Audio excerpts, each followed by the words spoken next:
Hello guys and welcome. You've struck back to my empire. And yes, this is the return of the Jedi. So yeah, you may have guessed from those puns and this gorgeous video clip that this is, believe it or not, Star Wars fucking Battlefront. As you can see, I'm a rebel fighter, trekking down the dusty deserts of Tatooine, fighting the badass stormtroopers, of course. This is Walker Assault. Basically the objective is to get a tow cable or any way to destroy the AT-AT walkers.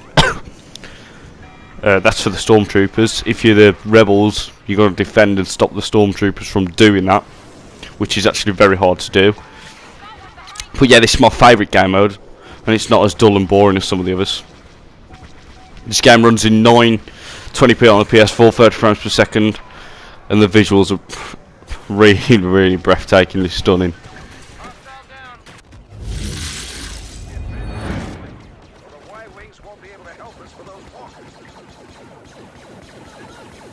There's two options you can play this game. You can play it first, third,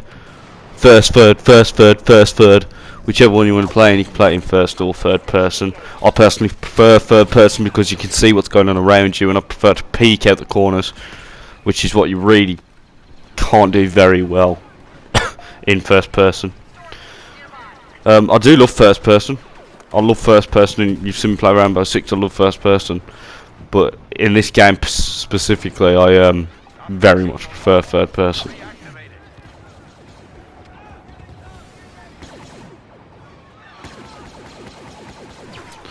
As you've probably noticed, this game doesn't have a kill streak system or anything stupid like that. COD has abilities and power-ups that you can pick up. That's the way you can pick up Jedis and villains or whatever you can play as. Darth Vader, Emperor Palpatine, Boba Fett if you're the villains. For the rebels, it's Han Solo, Leia or Luke. My favourite is probably Luke and Boba Fett because they're just simply the most fucking overpowered, especially Boba fucking Fett. But yeah.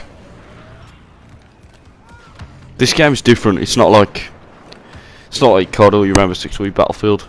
It's just iconic and authentic because it's Star Wars. It really makes you feel like you're in a Star Wars battlefield. And I'm a massive Star Wars fan, so that's absolutely brilliant for me.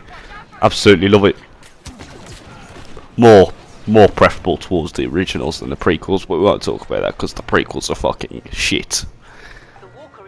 But yeah, big up to The Force Awakens. I'm surprised at how good it actually is, because George Lucas obviously left the Star Wars crew and sold off the rights to Disney, and I think it's J.J. Abrams who's took over it, but it is very good, and I recommend anyone to go and see it. Definitely worth the 2 hours and 10 minutes that I spent watching it anyway. The combat in this game is really smooth. I haven't really noticed any bugs or technical difficulties that I've seen. The only one thing that I was slightly worried about when I first started playing it was the hit detection didn't seem to quite be all there. Especially when you're zooming in third person, it feels a lot different to when you're just blind firing. As you can see there, what's just happened is blind firing seems to be a lot more overpowered than it is zoomed in, which is really weird because I've never really seen it done like that before.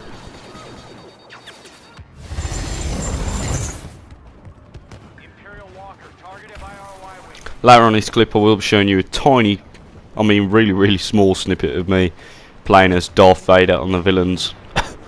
And I've got to say, well, it isn't the best clip you'll see because I only managed to get one kill and I left it at that, but it does give you an idea of how it works and how the villain system works, how overpowered they are, and how nice they are to look at.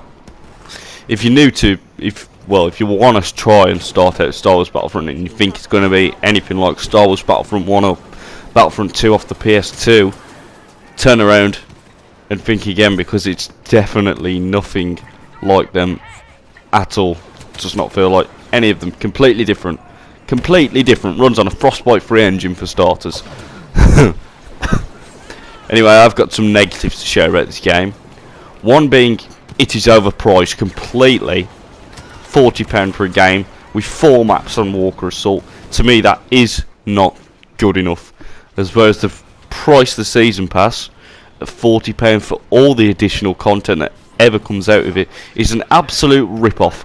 So basically, you're paying EA £80 for a full game, which to me is absolute madness. When you can go on Amazon and you can buy Rainbow Six Siege for £29 right now and have more fun than playing this. Well done. We've activated the uplink. Now defend it. If I have to rate this game at 10 again, I'll give it a tough one really. I'll probably give it a 7.5 to an 8, simply because I think it was rushed and unfinished. But yeah, forget about Star Wars anyway, and we'll talk about my channel for a bit now. Yeah, for those of you who've watched from the start, you know I'm a new YouTuber and all that, blah blah blah blah blah. But anyway, I'm going to be doing a lot more videos this week, and I want you all to stay tuned and keep watching, because I'm going to be showing other different games, maybe some Just Cause, maybe some Black Ops, maybe some blah blah blah, whatever game. But I'm also going to be doing a little spin-off series with my friend who is also a YouTuber. I'm playing some Rainbow Six, maybe some FIFA as well for you FIFA fans out there, maybe some Cup Seasons or Pro Clubs or Road to Glories on Ultimate Team or all things like that. But yeah, I'm looking forward to it, really looking forward to it. And anyway guys, subscribe, I'll see you soon, and I'll see you all and meet you all in the next chapter. Peace out guys.